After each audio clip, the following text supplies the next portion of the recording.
Hello students, today in this video we are going to discuss the cash flow statement for the student of accountancy of class 12th.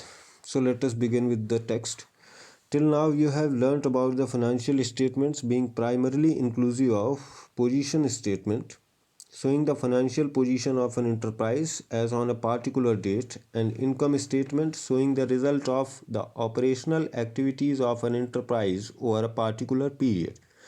अभी तक आप लोगों ने financial statements के बारे में पढ़ा है जो प्राथमिक तौर पर पोजीशन स्टेटमेंट के साथ सम्मिलित किए जाते हैं और जो कि हमें कंपनी की सॉल्वेंसी के बारे में बताते हैं एक पार्टिकुलर डेट को कि कंपनी किस हद तक सक्षम है अपनी लाइबिलिटीज़ को डिस्चार्ज कर पाने में, जैसे कि बैलेंस शीट है, इनकम स्टेटमेंट है, प्रॉफिट एंड लॉस अकाउंट है. There is also a third important financial statement known as cash flow statement which shows inflows and outflows of the cash and cash equivalents. अब एक तीसरा statement आता है जिसका नाम cash flow statement है. ये स्पेसिफिकली कैश और कैश इक्विवेलेंट के साथ डील करता है, जो कि हमें बताता है कि कैश का प्रवाह, कितना कैश कंपनी में आ रहा है, कितना कैश बाहर जा रहा है, किस एक्टिविटी से आ रहा है, किस एक्टिविटी में जा रहा है. This statement is usually prepared by companies, which comes as a tool in the hands of users of financial information to know about the sources and uses of cash and cash equivalents of an enterprise over a period of time from various activities of an enterprise. ये statement जब तैयार किया जाता है सामान्य तौर पर company के द्वारा, तो ये जो यूज़र्स होते हैं फाइनेंशियल इंफॉर्मेशन के, उन्हें ये जानकारी देता है कि किस सोर्स से कितना कैश आया है, कहाँ कितना गया है, कहाँ उपयोग किया गया है कैश का, और किस एक्टिविटी से आया है. It has gained substantial importance in the last decade because of its practical utility to the users of financial information. पिछले कुछ दशकों में ये स्टेटमेंट काफ़ी महत्वपूर्ण हो गया है. Financial statement of companies are prepared following the accounting standards prescribed in the Companies Act 2013. किसी भी कंपनी के फाइनेंशियल स्टेटमेंट्स तैयार किए जाते हैं तो अकाउंटिंग स्टैंडर्ड्स ज़रूर फॉलो किए जाते हैं, जैसा कि कंपनीज एक्ट 2013 में बताया गया है. Accounting standards are notified under Section 133 of the Companies Act 2013, while Accounting Standards Rules 2006 and are mandatory in nature.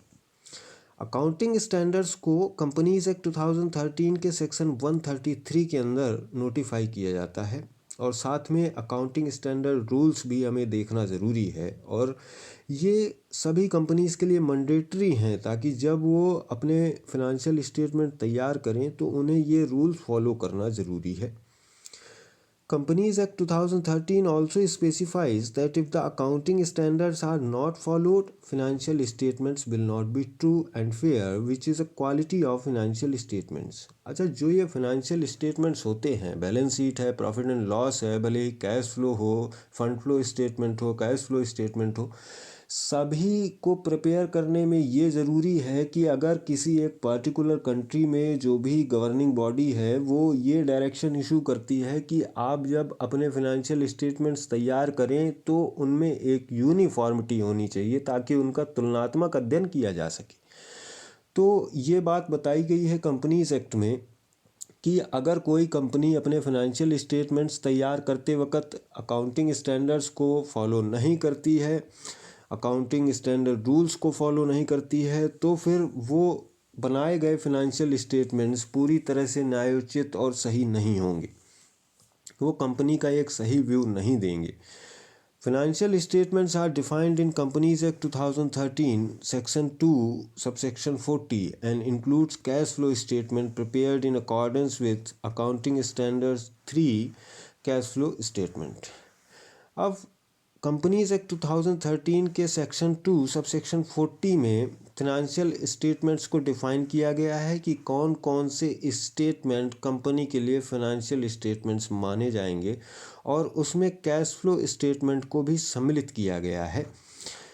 अपने इंडिया में एक अकाउंटिंग को गवर्न करने वाली एक बॉडी है जिसका नाम है ICAI, institute of chartered accountants of India, जिसने अकाउंटिंग स्टैंडर्ड्स इशू किए हैं, और उसमें अकाउंटिंग स्टैंडर्ड थर्ड जो है वो कैश फ्लो स्टेटमेंट के बारे में बताता है कि कैसे कैश फ्लो स्टेटमेंट बनाया जाता है।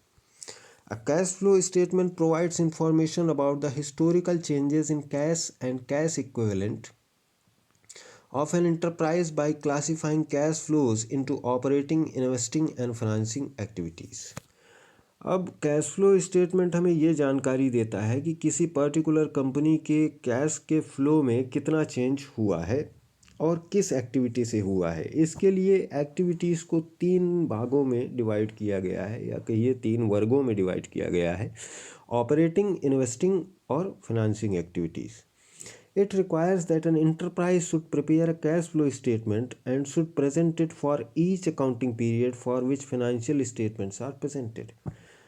अब ऐसा ज़रूरी बताया गया है कि कोई इंटरप्राइज कैश फ्लो स्टेटमेंट बनाता है तो उसे हर एक अकाउंटिंग पीरियड में जिसमें कि फिनेंशियल स्टेटमेंट्स तैयार किए जा रहे हैं उसमें उसे कैश फ्लो स्टेटमेंट भी साथ में प्रेजेंट करना ज़रूरी है। This chapter discusses the technique and explains the method of preparing a cash flow statement for an accounting period. इस चैप्टर में हमें बताया जाएगा कि कैश फ्लो बनाने की तकनीक क्या है, किस तरीके से कैश फ्लो को आप बनाएं और अकाउंटिंग पीरियड में कैसे उसे प्रेजेंट करना है, कितना अकाउंटिंग पीरियड होगा। Objectives of cash flow statement.